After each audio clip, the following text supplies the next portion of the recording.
Hello, everybody. Welcome, welcome, welcome to our open house for the 25-26 school year. We're so excited that you're here with us this evening. We have a lot planned for you, and we know that you're going to just learn so much about your child's classroom. We have had a great beginning to the school year. We really have. We're excited about our theme this year, which is put the pedal to the metal. And that is exactly what we're seeing our Wildcats do. We really are all just trying to really buckle down and get going. We're excited about the growth that we're seeing in our students and about where we're going as a school. So we hope that you're loving that racing theme as much as we are. I want to just give a couple of reminders before I send you over to your teachers and let them share about the classroom, some school procedures and reminders that I need to make sure you're aware of.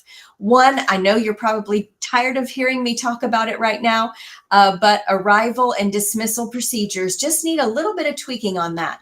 In car rider line in the mornings, we really need to have those students ready to get out of the car long before they get up to the front. What we've got now is, students who literally were having to wake up in the car. And that just really slows the whole process down.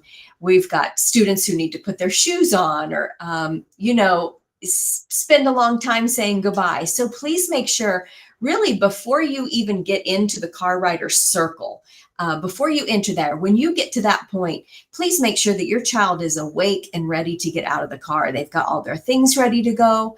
And they're ready to exit the vehicle, because I'm sure you've noticed our line is long. And so if students are taking a long time to get out of the car, that really just lengthens that process. I've had a couple of parents call and ask, what can we do about the car rider line? And that's a great question. What I just said is the first thing we can do, which is to make sure that students are ready to get out of the car. Also, another thing would be, if you're interested, your student could ride the bus, and then you wouldn't have to do the car rider line at all. So that is always an option for students to ride the bus. But doing a pretty good job with the car rider line. I'm definitely seeing it move quicker. And so you helping us with that would be great. Also want to just remind you, we're doing a great job, but a couple of reminders about there is no children should be dropped off at the front of the school. The only children coming in through the front doors are our walkers, if that's the way that they happen to come. Only walkers. Now, of course, if students are tardy, if you're arriving after 7:40, then they do need to come in the front. And they need to be accompanied by an adult who needs to sign them in. Please do not pull up in, to the front of the school and let a tardy child out. They do need an adult to sign them in. So that's great. Thanks for helping us with that. Also, a reminder about changes to transportation. We do not take the word of a child. So if you forget to tell a teacher that usually my child's a car rider, but today I want them to ride the bus, and you forget to tell them that, and the child says, my mom said I'm supposed to ride the bus today. Unfortunately, so sorry, we just really are not able to take the word of a child, and we'll need to hear that from you. And if we don't hear from you by 2 o'clock, which is our dismissal, beginning of dismissal, is when we start getting ready. If we don't hear from you by 2 o'clock, then that child will have to go home the regular way, whatever that happens to be. So please make sure that you communicate that early. Really, the best way to communicate that is by calling our front office and talking to our receptionist, Mrs. McDowell, because then she communicates that in writing. We have a document where that can be communicated to teachers. If you send an email or a parent square message to a teacher during the school day that you need the change to happen, those teachers are with students all day long. And so it's very likely that they may not see your email or your message. And so if you really want to be sure that that message has been received, then please call the front office and talk to Mrs. McDowell. And our school number, if you need that, is 803-736-8723. All right. Also want to talk to you a little bit about SIC meetings and Title I meetings. We're going to start those in September. Those take place on the third Tuesday of every month. And so we send that out. It's a virtual meeting. We would love to see you at those meetings for School Improvement Council and Title I. School Improvement Council is all about what can we do to keep making Windsor amazing. Windsor is a phenomenal place for our children to learn and grow, but we know there's always room for improvement, and we would love to hear from you. And then Title I is how are we using our federal funds to best support our students' growth? And so would love for your input on that as well. We'll send those out. That meeting is coming the third Tuesday in September. I was supposed to have the date ready. Let me look.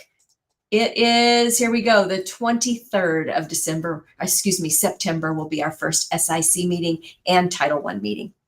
Also, just a quick, I'm sure you've already noticed, and before you got here tonight, I've sent out a video, but our students are now wearing IDs. And if you need more information about that, that is in the handbook, which can be found in the front of every student agenda.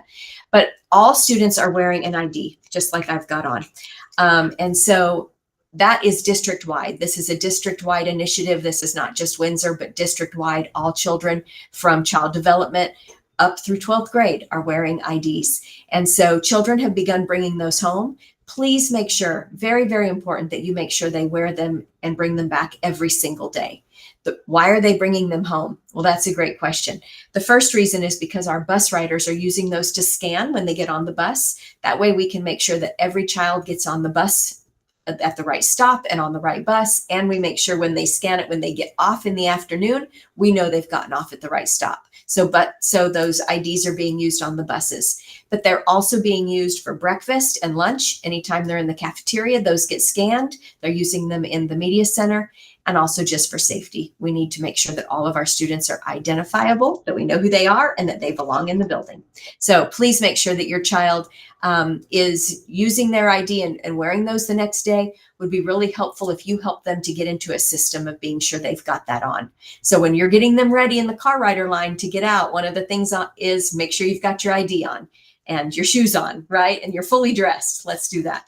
All right, I think that's all I've got for you tonight, parents. Thank you again so much for coming. Your partnership means more than you could ever know. It really does take a village, and we are that village. So thank you so much for your support and all that you do for Windsor.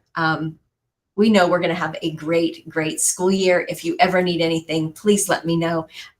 Would be happy to sit down and chat. Thanks so much, everybody. Have a good evening. Bye-bye.